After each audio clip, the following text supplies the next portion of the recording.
Name's John Stanko. I'm a PPC Account Manager at JumpFly. What initially drew you to marketing and how did that journey lead you to JumpFly? So it started in college, started off as an economics major, realized that wasn't really for me. And then I went into some rudimentary marketing classes and really piqued my interest. So I eventually went into integrating marketing communications degree, which really focuses on the digital side of marketing. And luckily ended up here.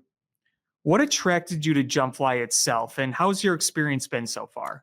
So what attracted me to JumpFly? Well, to be honest, I was looking for a job, so I was just anything in the field that would really, um, you know, help me use my education. But once I got in the door, this kind of small company feel, how everyone was family, really drew me in. What was your first defined role with JumpFly and do you still hold that title or have you worked your way up to new titles? So I was an account assistant. I worked with Jeff Kramer for about a year or so, and I eventually moved up into a PPC junior account manager for a couple of years, and then I progressed into just a full-on account manager. In your time here at JumpFly, your role has clearly evolved. What was it like adapting to those new changes? It was a brand new experience because I was pretty fresh out of college when I came to JumpFly, so I haven't really progressed too far in a role. I've worked the basic role for most of my jobs, so learning the different kind of experiences that will help me grow and you know get to the point that I needed to be an account manager. There was a lot that went into it, and at the time I didn't really know what went into it, but uh, over the years with experience under Jeff or Jack, I got to learn a lot of the different aspects that helped me.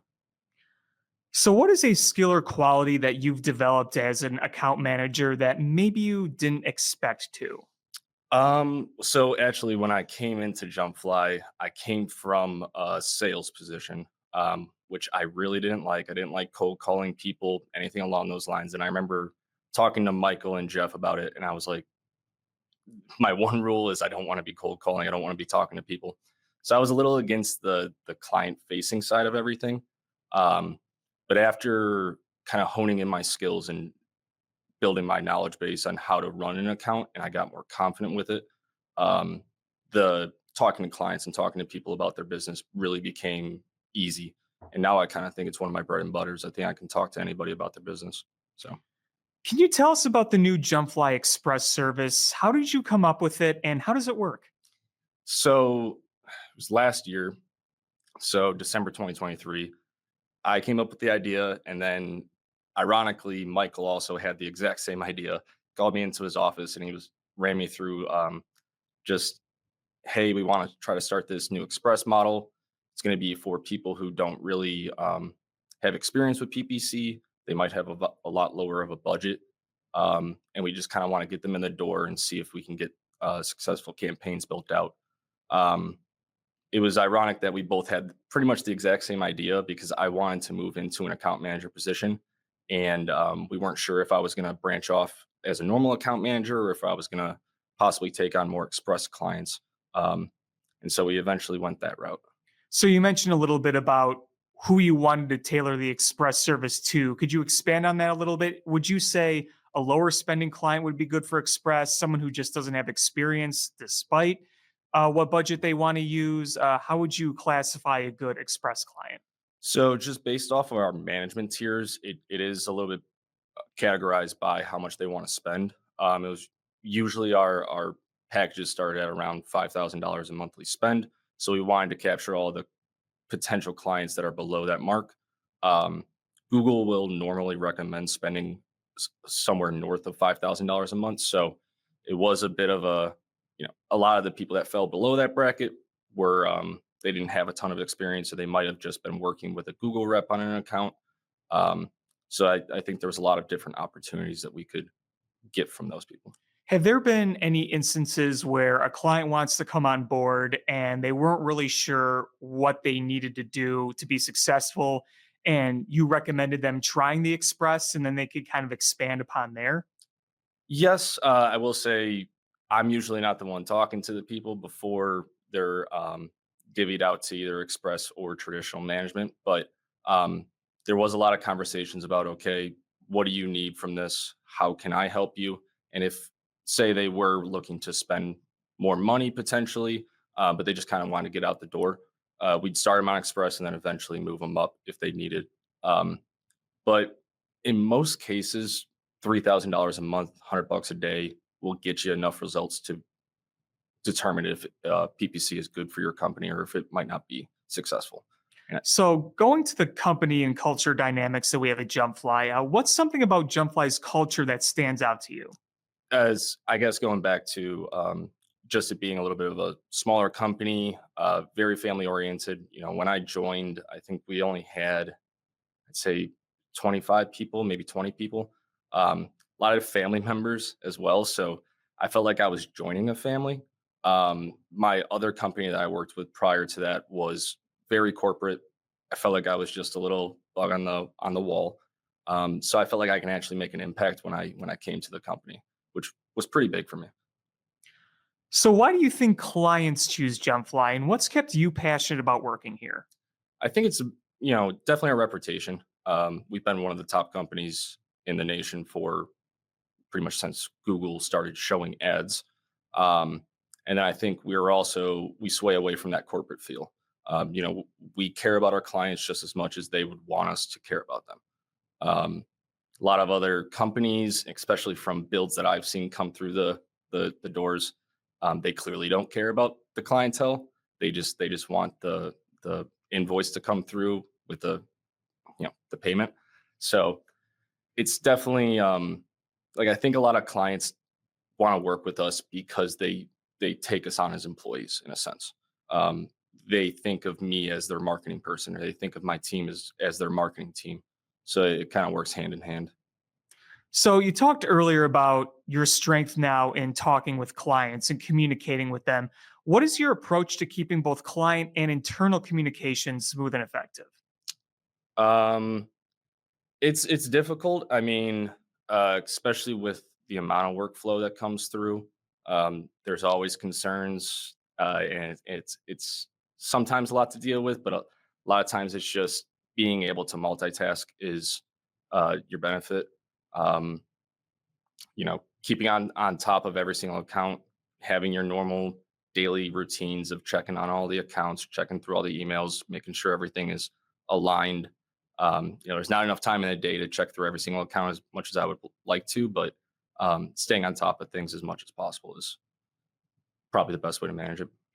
So, let's say you're talking to somebody who isn't in the advertising world at all. What's something about your day to day life as a PPC marketer that might surprise somebody that doesn't really know anything about PPC or marketing in general? Well, I guess I can go into just how PPC works. That usually confuses everybody. When I started working in PPC, my mom thought I was working for a paperclip company. So that took a couple months, but a lot of people just get confused by the whole premise of, it's an auction based system. Um, but if I was to, I guess, give, a different answer, it would probably be how much everything changes on a day-to-day basis. There are changes to Google all the time. We don't get notified of them as much as we'd like to. Actually, earlier today, there was a new setting that I have never seen before. So it's learning every single day is the new process of all the wrinkles that Google throws us.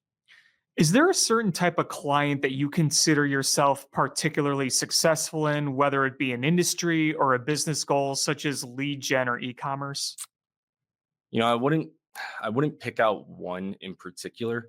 Um, I think I'm a little biased towards e-commerce just because in the past I also had my own e-commerce business, just selling t-shirts and whatnot online. So I kind of have a little bit of a feel for that, but I've dealt with most industries in the world, I think, and I think I can be pretty successful with most of them. I would just probably sway towards e-commerce because I think it's a little bit more my bread and butter. Say you're talking to someone who's just starting out in this industry. Is there a piece of advice you can give to them? Uh, learn as much as possible. Every single day, there is going to be something you can learn. Um, you speak to the people who do have experience. Pretty much, you can learn something new every day. Is really what I would break it down to. Um, that was a lot of what helped me advance. I remember going through a little bit of a stagnant period in my development with Google and PPC, where thought I was doing the same thing over and over on a daily basis, and then I just decided, okay, I'm just whatever gets put on my plate, I'm going to try to learn it. So I tried to learn, coding. I tried to learn Meta, Facebook, Amazon. Just gaining those little knowledge tidbits help you overall, and eventually you'll be confident to work on it. Where do you see the future of PPC marketing going, and how do you plan to stay ahead in it? So I would say it's a little bit difficult to assume where it's going to be just because of AI and smart learning. Most PPC campaigns on Google are built off of AI learning. So it's hard to say where it's going to be 2, 3, 4 years down the line. Um, but most of those systems do require human input, human reaction to trends or different circumstances. So just learning how those systems work to our best ability is probably the best way to go about it. Have you yourself utilized or adopted any strategies centered around AI or any of the automation? Yeah, definitely. I mean, kind of going back to the last question, if you're not doing it, you're definitely falling behind. Um, AI is a powerful tool, although it's not, you know, all all encompassing knowledge.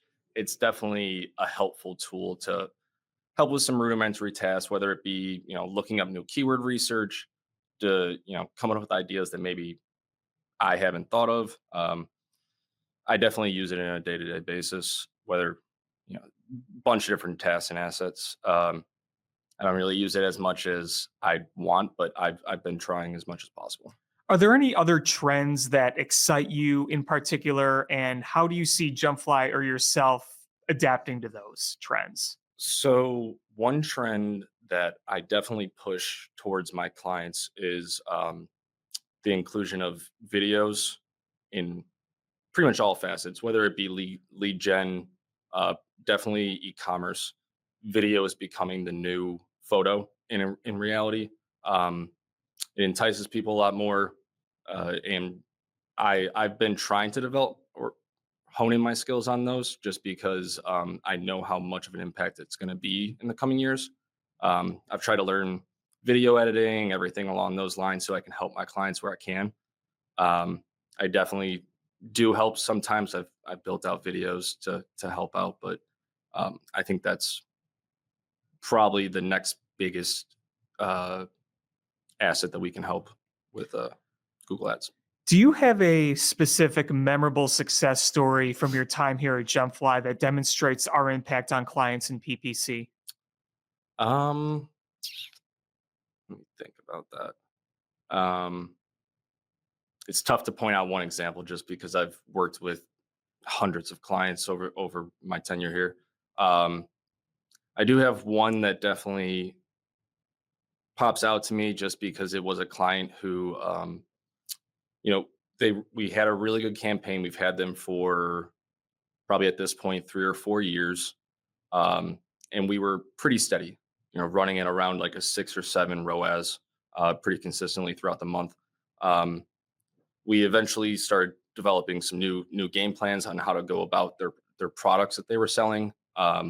We They didn't have a ton of products, so we tried a strategy where we pretty much made campaigns for every single product, tried to highlight every single one individually and promote them to different audiences. And we've been running that now for probably 3 or 4 years. And their ROAS is, last time I checked, the account was probably at like a 35 for the last month. And that's been pretty consistent too. I think the last 2 years we've been above a 30. So that's a really good success story. It's one of my favorite clients. So, but I do remember the transition into, hey, let's try out this new strategy, and then it just working phenomenally, which is great to see. And now I've implemented that with other clients too and seen the same kind of success. All right, John, thank you. Awesome.